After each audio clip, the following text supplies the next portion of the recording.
Ahora vamos a ver lo que era la ciudad en la Edad Media, el séptimo básico.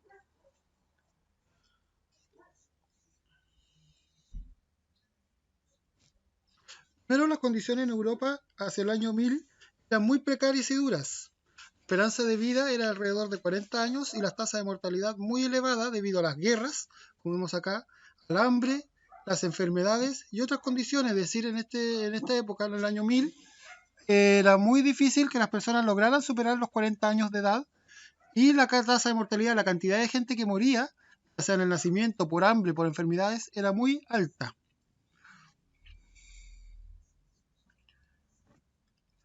Desde el siglo XI, debido a distintas condiciones climáticas, también de mejora de la agricultura, la población comenzó a aumentar progresivamente.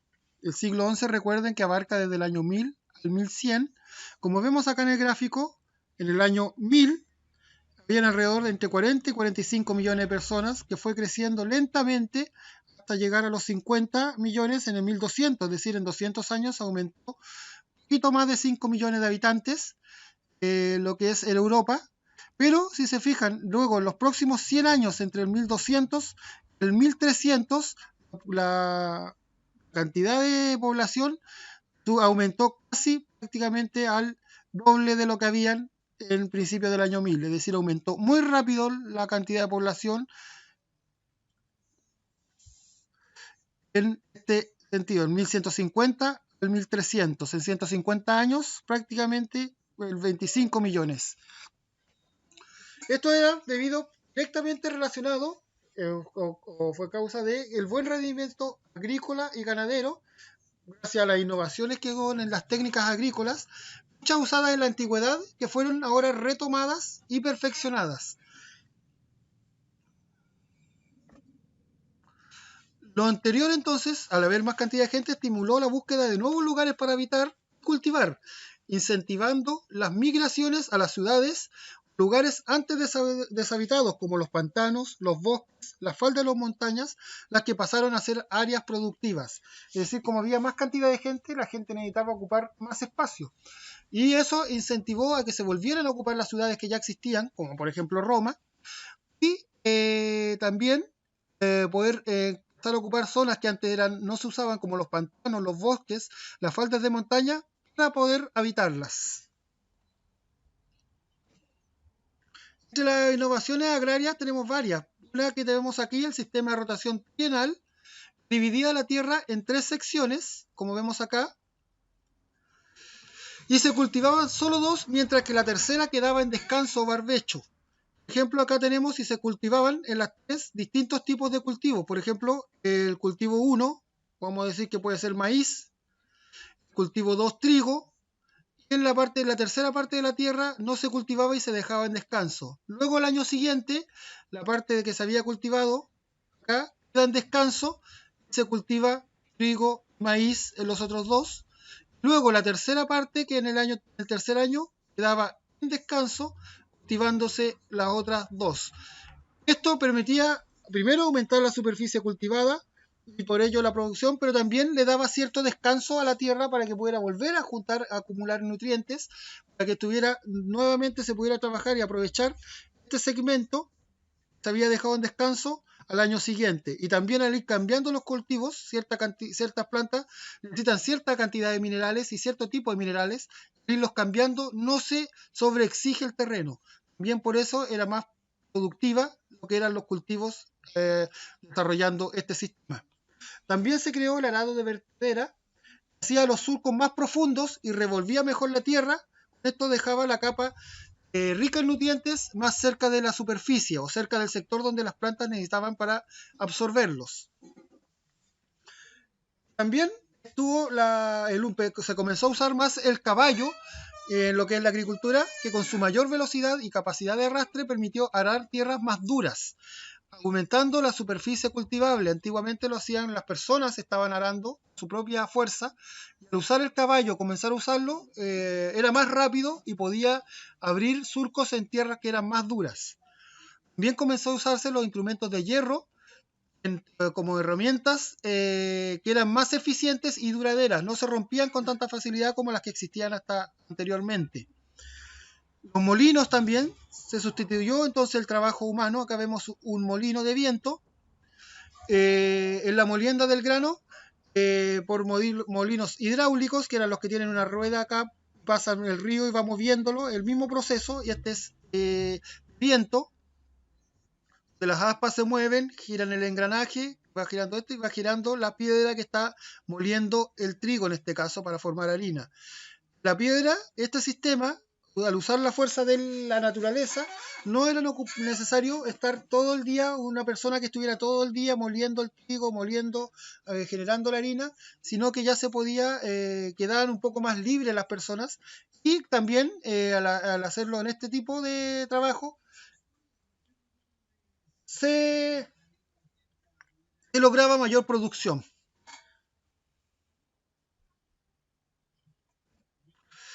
Bien hubo entonces un desarrollo urbano entre los siglos XII y XIII. Empezaron a ocupar nuevamente los centros urbanos que existían en esa época, como les daba el ejemplo de Roma.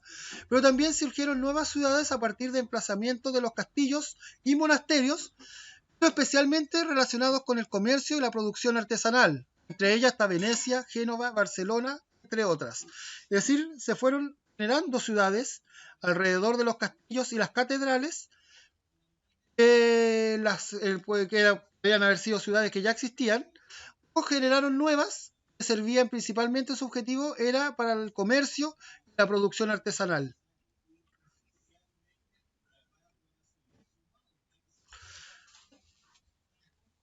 Las nuevas ciudades se ubicaron preferentemente en el centro norte de Europa y recibieron el nombre de Burg, que significa asentamiento fortificado, pero luego se les conoció como burgos, estas ciudades, y sus habitantes se conocían como burgueses.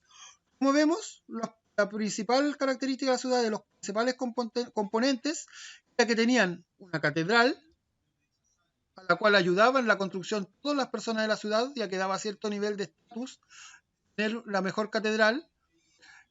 Tenían una plaza central, la que se usaba como mercado, y también ciertas otras utilidades que vamos a ver un poco más adelante. El ayuntamiento, que también vamos a ver un poco más adelante. Bien, en algunas ciudades tenían lo que era una muralla interior, aparte la doble protección, no solamente la externa, que es la que está acá, sino que también tenían una muralla interna para proteger los, los locales, los lugares que eran más importantes, como en este caso el mercado o la plaza central.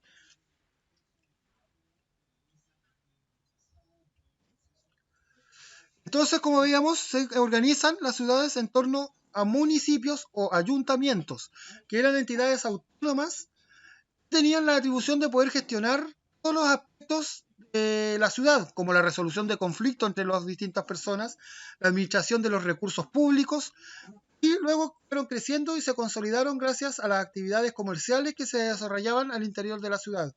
Es decir, que el ayuntamiento era como la municipalidad en estos días, donde se resolvían los conflictos que podían haber entre los habitantes de la ciudad, pero también se destinaban los fondos públicos para el desarrollo de la misma ciudad y para mantener lo que era el comercio, que era lo que daba principalmente la vida a las ciudades.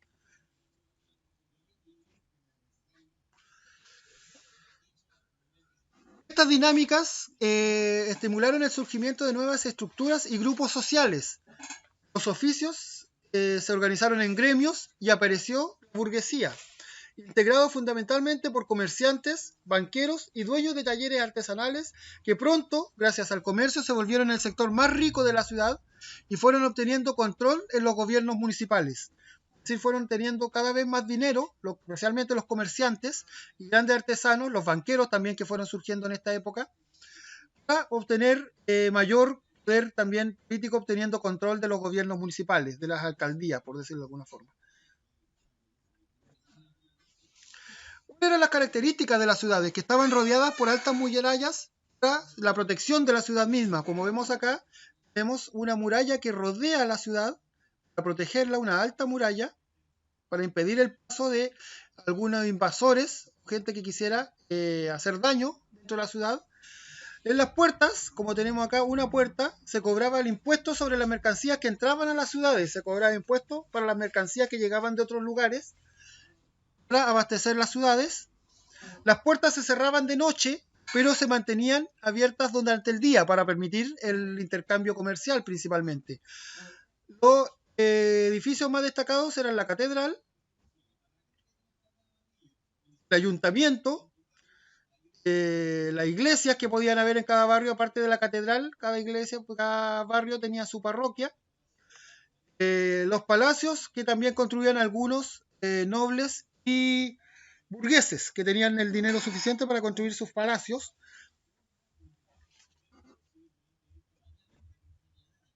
Pero también la ciudad se dividía en barrios, como veíamos, cada una con su propia parroquia, distintos barrios. Lo mismo que un poco que se dividen ahora también, por ejemplo, en Santiago está el barrio Make, el barrio Franklin, el barrio Central de Santiago Centro, el barrio Patronato. Hay distintos barrios, es un poco la división que tenían también las ciudades. El espacio estaba ocupado por un enjambre de calles, es decir, había calles, callejuelas, calles muy pequeñas, delgadas incluso, estrechas y tortuosas, entre las cuales en ocasiones se podían colocar pequeños huertos. Disponían de un gran espacio abierto que era la plaza pública, la plaza del mercado, donde los comerciantes y campesinos instalaban sus tenderetes, sus tiendas, y en el que tenían lugar los principales acontecimientos de la ciudad. En este caso, de los mercados es muy parecido a lo que tenemos ahora como las ferias, donde ponían cada uno en su puesto y vendía sus mercaderías. Los distintos artesanos y campesinos iban vendiendo sus mercaderías en este sector que es la plaza del pueblo. También se ocupaba para los principales acontecimientos de la ciudad, por ejemplo, representaciones artísticas, alguna celebración festiva, y también para hacer los ajusticiamientos públicos se hacían en la plaza para que toda la gente pudiera ver en el caso del ajusticiamiento de algún tipo de criminal. El ambiente en las ciudades era bastante insano, es decir, que era poco salubre, era poco sano. También había muchos conflictos en ese tiempo entre los distintos habitantes de una ciudad. Y también era insano en el sentido que vamos a ver un poco más adelante de insalubre. Como habíamos visto hasta ahora, el sistema feudal se basaba en la producción agraria, no necesitaba ni moneda ni intercambios comerciales porque se abastecía. Es decir, cada feudo producía su propio alimento, generalmente agrícola, para poder abastecer a los que eran los que vivían en dicho feudo. No se producía más que eso, era solamente para abastecerse, pero el sistema de los burgos se orientó más a la producción de mercaderías y al comercio. Los artesanos se especializaron y incorporaron a sus productos nuevos materiales que venían de tierras lejanas. La seda, por ejemplo, se volvió a utilizar, que viene de la China y la India, ese tipo de materiales, incluso también algunas especias, también de tierras lejanas, se volvieron a ocupar, volvieron a traerse, a importarse nuevamente a las ciudades. Eran un centro de producción intercambio, donde los artesanos producían sus mercaderías, su mercancía, y la intercambiaban con los distintos comerciantes de distintas ciudades o en la misma ciudad en el mercado. Muchos mercaderes comenzaron a montar flotas para poder ir a buscar las distintas mercaderías o materias primas, ya sea lo que es Asia, lo que es África en este tiempo. Si bien eran peligrosos porque existía la amenaza de los piratas, también valía la pena arriesgarse porque las ganancias eran muy grandes. En caso de que no hubieran tenido problemas, llegaban y lo podían vender los productos africanos, marfil, por ejemplo, a grandes precios, a muy altos precios, obteniendo con eso una gran ganancia. Habían pocas calles, las principales estaban empedradas, el resto era prácticamente de tierra donde caminaban sobre el barro. También las ciudades carecían de alcantarilla, por ende todos los desperdicios humanos, ya sean de carácter biológico o cualquier otro desperdicio, eran arrojados directamente a la calle. Por ejemplo, el orinal, aquí está pasando lo que es como si fuera una alcantarilla por encima de la calle.